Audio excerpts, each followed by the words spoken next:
အားလုံးပဲမင်္ဂလာပါရှင်ဒီဗီဒီယိုမှာတော့ကျမတို့ရဲ့ရိုးရာအစားအစာလို့ပြောလို့ရတဲ့အုတ်ထမင်းနဲ့ကြက်သားဟင်းကိုတောချက်ပုံစံနဲ့အရိုးရှင်းဆုံးအရသာရှိရှိနဲ့ချက်ပြပေးတော့မှာဖြစ်ပါတယ်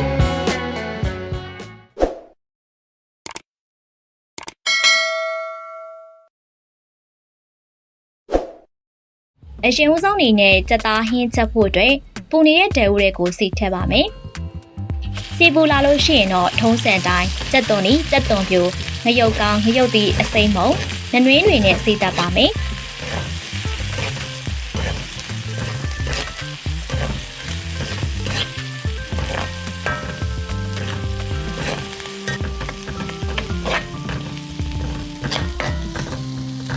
ပြီးရင်တော့တုံးထိုင်းကြက်သားအတုံးလေးပြီးထည့်ပါမယ်နော်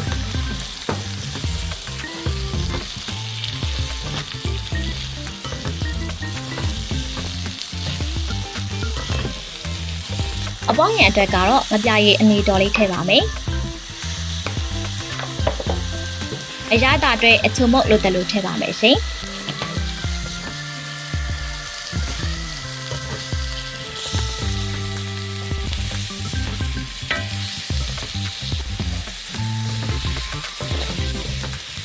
ပြီးရင်တော့ကြက်သားကြက်အောင်ချက်ဖို့အတွက်ရေထည့်ပြီးတော့နှုတ်တဲ့အထိချက်ရပါမယ်နော်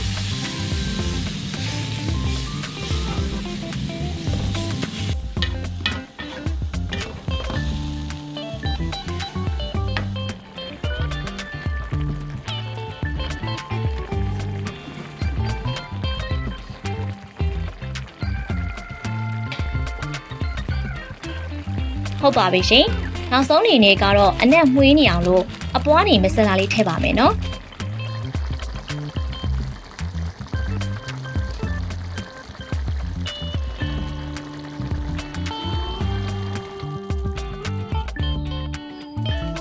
အုံးထမင်းချက်ဖို့အတွက်ဆေးထားပြီးသားဆန်တွေကိုကြက်သွန်နဲ့နှလုံးပပလေးလှိထည့်ပါမယ်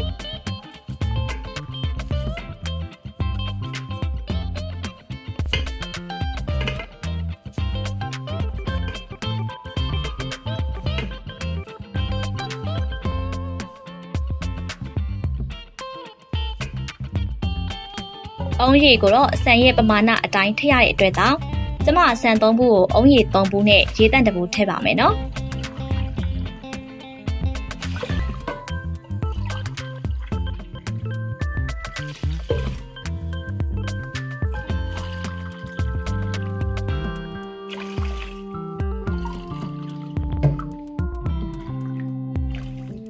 ပြီးရင်တော့စီအနှင်းငယ်နဲ့အပေါ့ငယ်အတွက်စားနှင်းငယ်ထည့်ပါမယ်ရှင်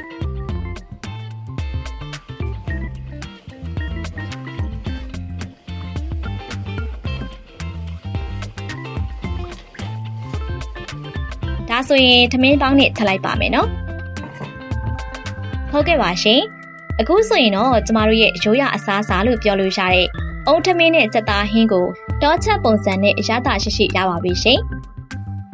နောက်တစ်ပတ်တွေမှာလည်းဒီလိုအရသာရှိရဲ့ဟင်းမျိုးစုံကိုချက်ပြပေးမှာဖြစ်လို့ကျမရဲ့ channel လေးကို like and subscribe လေးလုပ်ပေးပါလို့တောင်းဆိုချင်ပါတယ်ရှင်အဆုံးထိကြည့်ရှုပေးကြတဲ့တဦးတယောက်ချင်းစီတိုင်းကိုကျေးဇူးအထူးတင်ပါတယ်ရှင်